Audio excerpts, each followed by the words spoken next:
Assalamualaikum warahmatullahi wabarakatuh.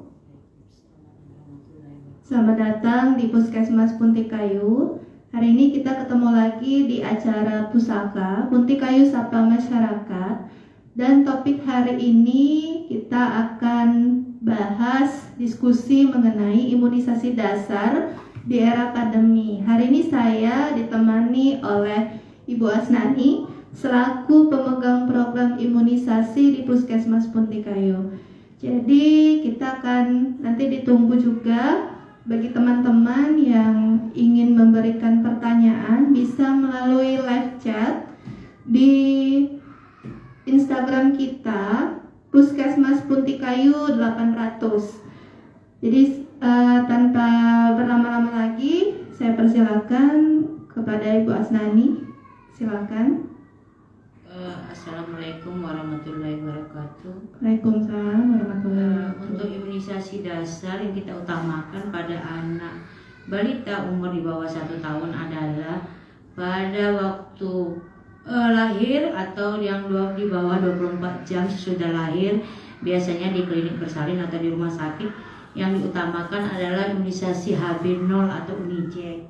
Itu diharuskan di bawah 24 jam. Kalau imunisasi yang kedua adalah BCG sama polio 1, itu dilakukannya pada umur 1 bulan.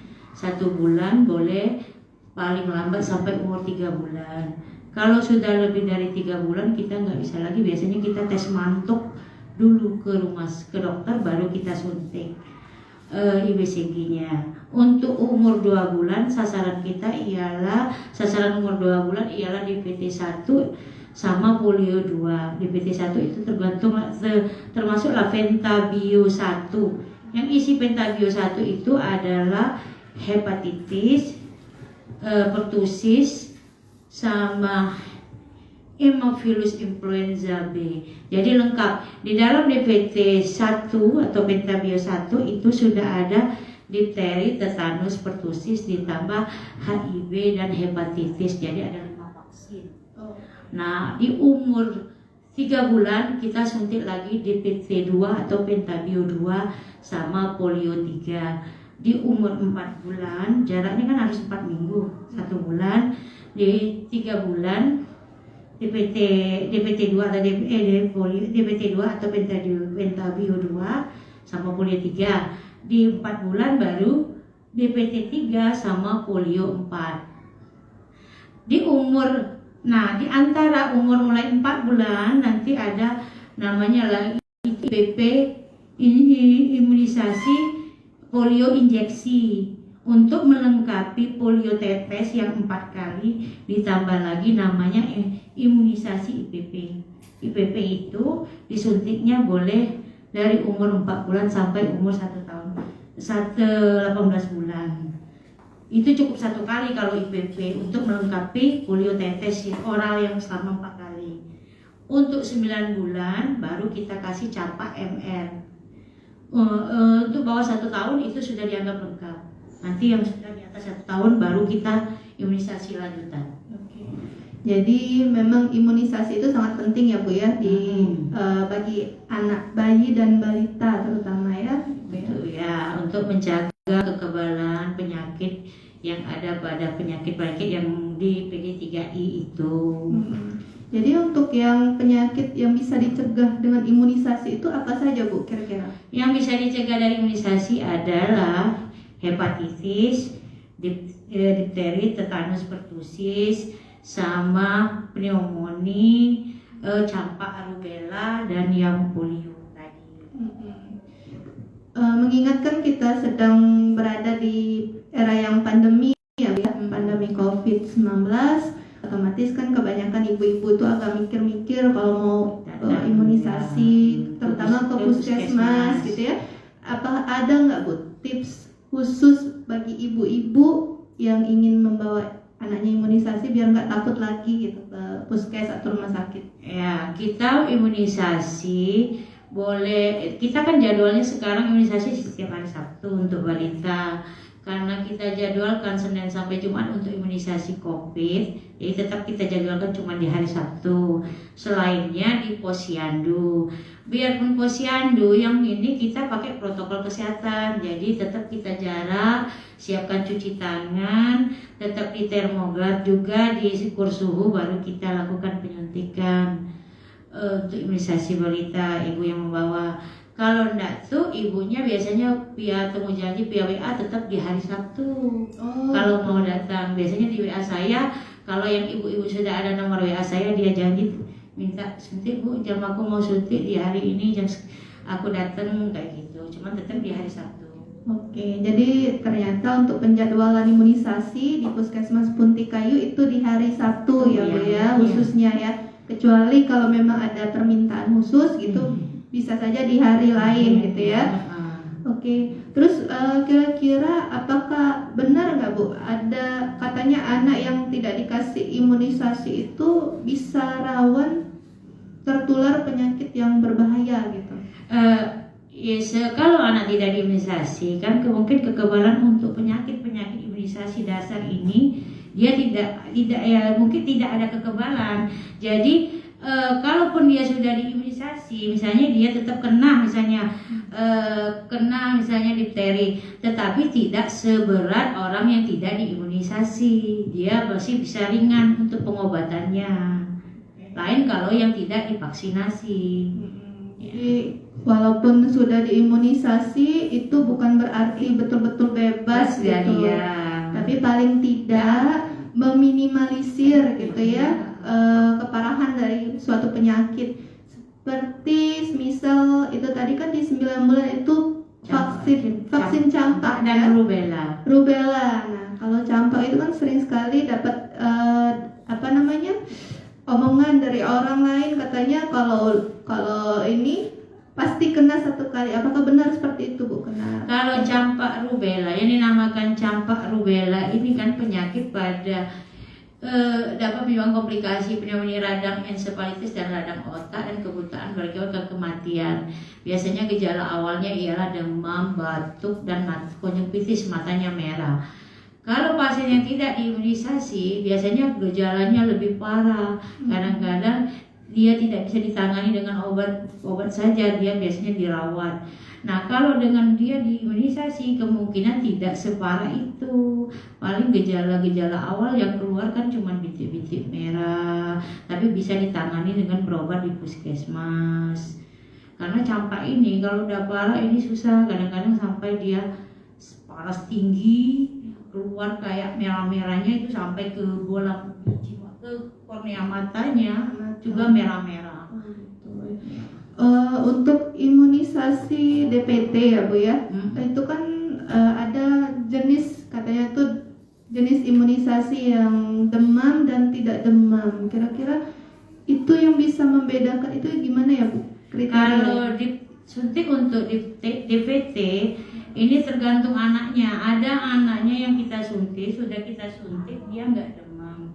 Ada yang anaknya demam. Biasanya kalau kami antisipasi untuk suntikan DPT 1 sampai DPT 4, kita berikan kepada anaknya untuk menghilangkan demam dikasih paracetamol, sirup atau yang drop untuk antisipasinya. Biasanya kalaupun demam, pengalaman kami paling 12 jam dari sudah penyuntikan, besok paginya nggak demam lagi.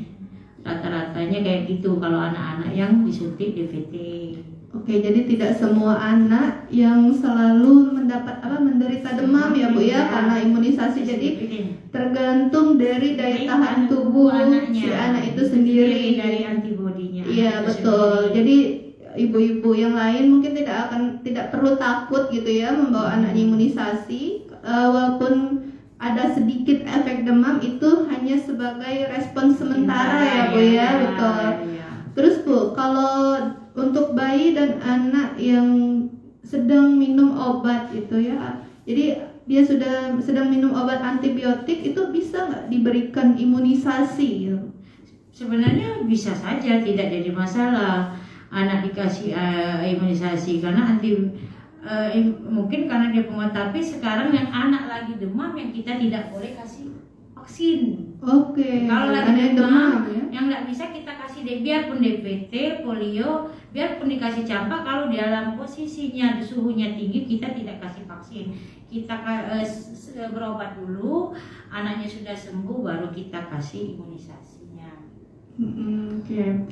Lalu untuk bayi yang lahirnya prematur gitu ya Bu ya, atau dia berat badannya lahir rendah itu, kira-kira untuk pemberian imunisasinya ditunda atau seperti apa Bu? Karena dia kalau pada bayi yang berat badannya masih rendah, berat badannya masih kurang, kita tunggu dulu berat badannya normal dulu, misalnya 200, normalnya 250 gram ya, 2.500 gram. Ditunggu dulu anaknya berat badannya 2.500 gram, baru kita bisa suntik imunisasi dasarnya. Jadi kita nggak boleh kalau masih di bawah itu, kita belum boleh disuntik dulu imunisasi. Oke, karena dia beratnya rendah ya. Ya, jadi nggak boleh dulu. Lalu Bu, untuk jarak pemberian ASI dengan pemberian imunisasi polio yang berupa tetesan gitu Bu, apakah bisa segera dikasih ASI gitu kalau ibu-ibu ingin memberikan ininya? Sebenarnya diberikan segera setelah bayi boleh, cuman ditakutkan perlengketan kepada puting ibu ya, kalau dia menyusui melalui ASI langsung ke puting ibu. Jadi biasanya kami jarakkan sekitar 5 menit atau 10 menit baru dikasih ASI. Oke, jadi ada masa tunggu ya Bu ya, seperti jeda gitu ya. Ya, ditakutkan polianya itu belum tertelan oleh bayi, masuk ke tenggorokan, masih nempel di lidah, nanti kan dia ke puting ibu. Jadi tunggu dulu kayak 5 menit baru boleh dikasih ASI sama ibunya. Oke. Lalu untuk anak yang dia punya riwayat penyakit epilepsi itu apakah bisa diimunisasi ya Bu ya? Kalau untuk riwayat epilepsi itu kita konsulkan dulu ke dokter kita kan ada dokter di KPP atau ke dokter bagian yang dipegang yang di MTBS.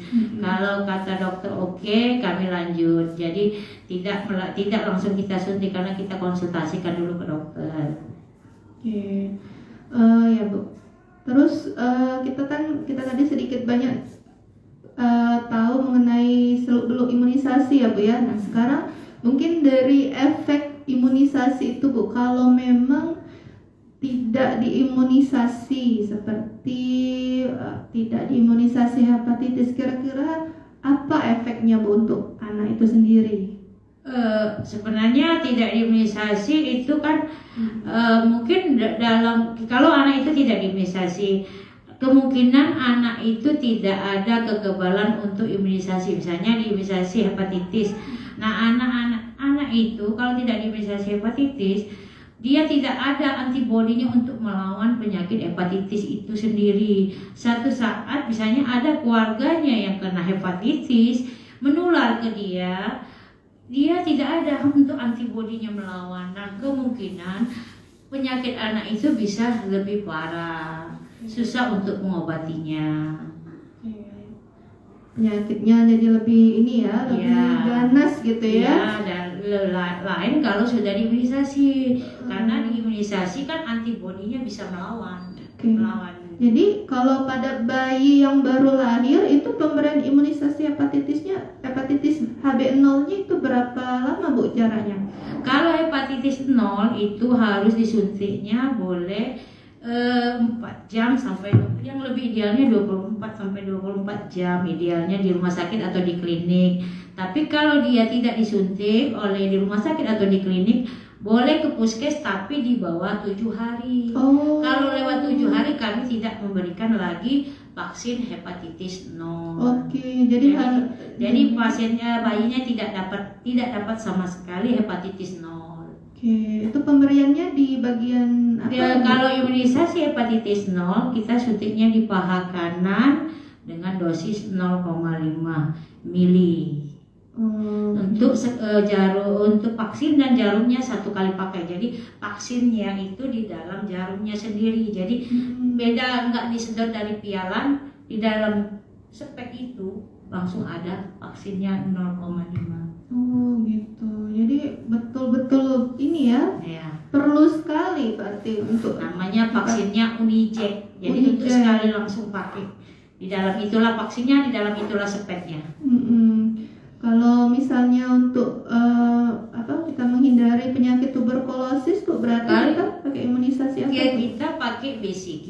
Kalau BCG dosisnya 0,0 mili. Penyuntikannya intrakutan di lengan kanan kayak skin test. Jadi dia ada berapa mili kebulatannya, jadi dia membentuk.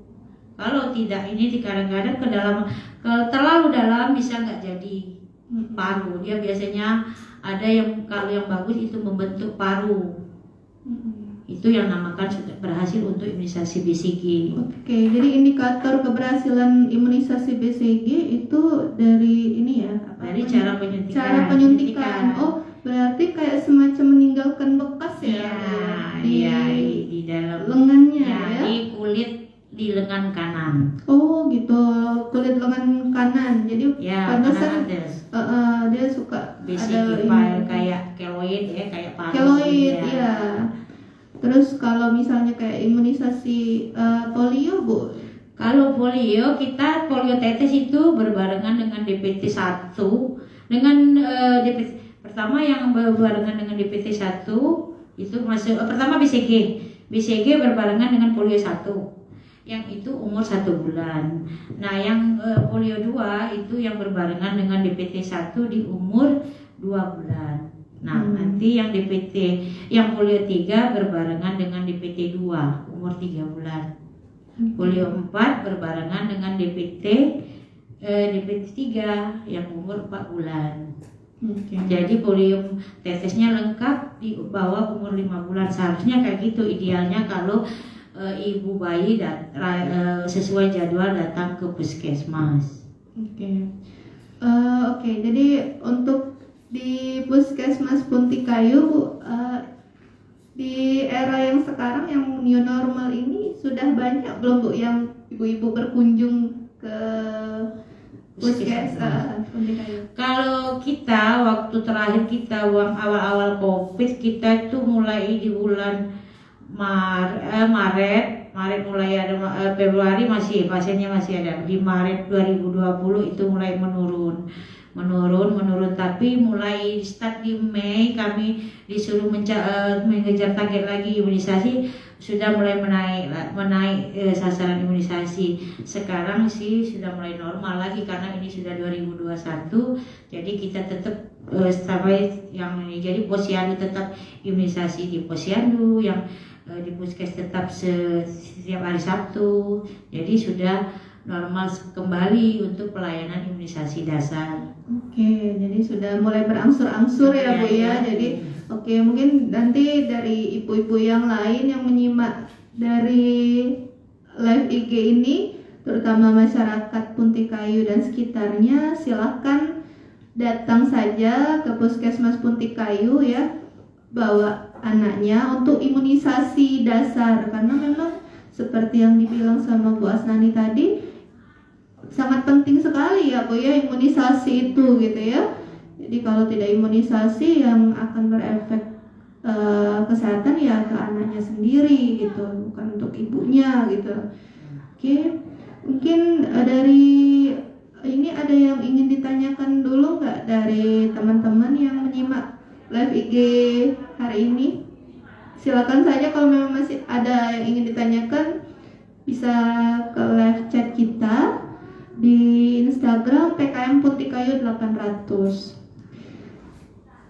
Jadi untuk apa tadi ya? Kalau ada keluh-keluhan sedikit Bu untuk imunisasi, misalnya itu langsung ke puskes saja atau gimana ya Bu ya? Kalau misalnya yang dinamakan keluhan demam kan biasanya kan kita kasih untuk analgetiknya ya, untuk menurunkan panasnya. Tapi kalau yang dinamakan untuk kipi kita alhamdulillah belum ada yang kipi serius. Yang dinamakan kipi non serius, demam itu sudah termasuk dengan kipi non serius. Demam bekas bengkak bekas penyuntikan itu namanya kipi non serius.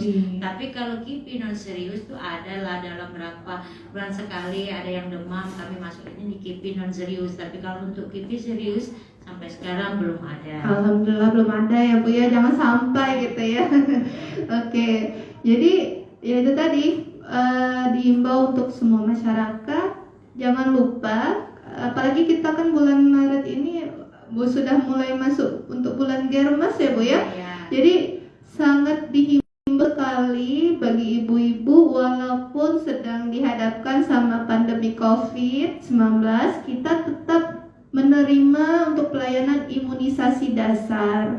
Jadi silakan datang ke Puskesmas Puntikayu membawa anaknya, dan kita tetap menerapkan protokol kesehatan 3M gitu ya, memakai masker, mencuci tangan pakai sabun, dan tetap menjaga jarak gitu ya, jadi tidak asal sembarangan saja gitu. Lalu juga bagi ibu-ibu yang ingin imunisasi, khususnya bayi yang baru lahir di bawah usia seminggu, Puskesmas Puntikayu menyediakan imunisasi HB0 gitu ya. Jadi dengan syarat si anaknya sehat ya Bu ya, berat badannya cukup, normal, tidak prematur. Jadi dipersilakan saja datang gitu ya. Tapi kalau dia sudah usianya 1 bulan BCG sudah dikasih untuk imunisasi BCG. Oke. Terus juga DPT ya Bu ya, di usia 2 bulan. DPT itu ada 3 tahap berarti ya Bu ya. DPT 1, DPT 2, DPT 3, nanti DPT 4 untuk imunisasi lanjutan di umur 18 bulan. Oke, jadi tetap walaupun sudah usianya di atas 12 bulan masih ada lagi ternyata imunisasi lanjutan yang diberikan di usia 18 bulan sampai 24 bulan untuk campak booster yang kedua. Oke, jadi untuk campak booster yang kedua dan DPT lanjutan tadi di usia 18 bulan. Oke, jadi mungkin itu aja, sepertinya tidak ada yang ditanyakan.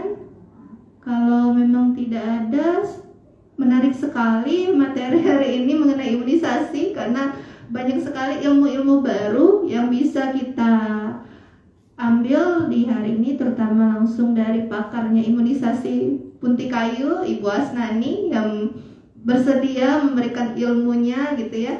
Jadi kembali lagi saya sedikit kasih kesimpulan.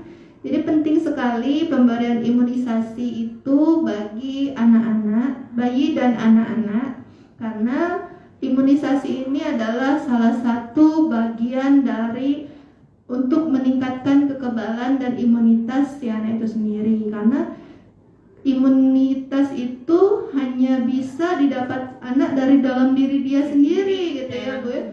Dalam tubuhnya sendiri, dengan apa ya? Imunisasi gitu ya, pemberian imunisasi. Jadi satu lagi mungkin Bu yang saya dapat sering sekali mendapatkan pertanyaan, katanya sering sekali kan kalau ibu-ibu tidak mau diimunisasi itu dikaitkan dengan agama ya Bu ya, katanya, atau budaya gitu. Itu bagaimana Bu menyikapinya?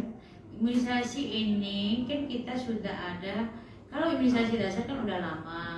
Dari Balai POM-nya kan sudah tahu bahwa ini bisa dipakai. Sekarang kan sudah dari MUI-nya juga vaksinasi kan halal. Ya. Tidak menggunakan yang lain kan. Kadang-kadang karena orang ini masih ada berita-berita yang tidak ini diomongkan vaksin ini tidak halal. Apalagi yang sekarang ada vaksin COVID yang baru. Jadi itu kan jadi masih sudah ada sertifikasinya dari MUI, sudah ada sertifikasinya dari Balai POM, jadi tidak usah diragukan lagi. Jadi tidak perlu khawatir dengan isu-isu hoax yang sering menyesatkan gitu ya bagi masyarakat. Nanti kalau imunisasi nanti gimana gitu, atau dikaitkan dengan budaya atau agama gitu ya, itu sangat gimana gitu ya, menyesatkan, kasihan si anaknya gitu. Karena dengan imunisasi ini menjadi salah satu bentuk perhatian dan pedulinya orang tua gitu untuk perkembangan dan tumbuh kembang anak yang pastinya. Jadi betul-betul diimbau sekali bagi masyarakat yang ada di Kelurahan Srijaya dan Karya Baru, apalagi sekarang kita akan melakukan vaksinasi COVID ya Bu ya, tapi untuk lansia ya. Diutamakan karena sasaran sekarang lansia dulu. Jadi kita untuk sasaran lansia sudah boleh mendaftar. Oke, jadi sedikit kita menyisipkan berarti ya Bu ya, himbauan ke masyarakat di Kelurahan Srigaya dan Karya Baru, Puskesmas Puntikayu akan melakukan vaksinasi COVID pada lansia di atas usia 60 tahun ke atas. Jadi akan sibuk sekali nih Bu Asnani di Puskes Puntikayu gitu ya. Cukup bawa KTP dan KK dan nomor HP yang aktif. Jadi bagi keluarga yang memiliki anggota keluarga yang di atas usia 60 tahun, silakan monggo datang ke Puskes Puntikayu. Nanti akan kita data dulu ya Bu ya. Jadi didaftarkan dulu. Verifikator. Oke, akan didaftarkan oleh verifikator, di screening dulu. Jadi tidak asal langsung disuntik gitu ya. Jadi benar-benar kita tetap menerapkan yang namanya protokol kesehatan 3M. Dan yaitu tadi, kembali lagi, jangan lupa semua masyarakat harus sadar yang namanya vaksin atau imunisasi, baik imunisasi yang rutin, dasar rutin, maupun imunisasi COVID-19 pada lansia. Jadi gitu ya. Oke Bu, mungkin kita cukupkan dulu materi yang menarik hari ini. Saya sangat berterima kasih sekali kepada Ibu Asnani yang sangat bersedia memberikan ilmunya, dan mungkin tidak ada pertanyaan juga dari live chat. Oke, saya undur diri atas nama moderator Enda Widya Purnamasari dan seluruh staf Puskesmas Puntikayu. Kami undur diri. Pusaka hari ini Puntikayu Sapa Masyarakat. Tetap tungguin live chat dan live IG kami setiap hari Sabtu jam 9 sampai dengan selesai dengan berbagai topik kesehatan yang sangat up to date tentunya. Terima kasih banyak atas perhatiannya hari ini. Wassalamualaikum warahmatullahi wabarakatuh. Sampai jumpa di live pusaka berikutnya.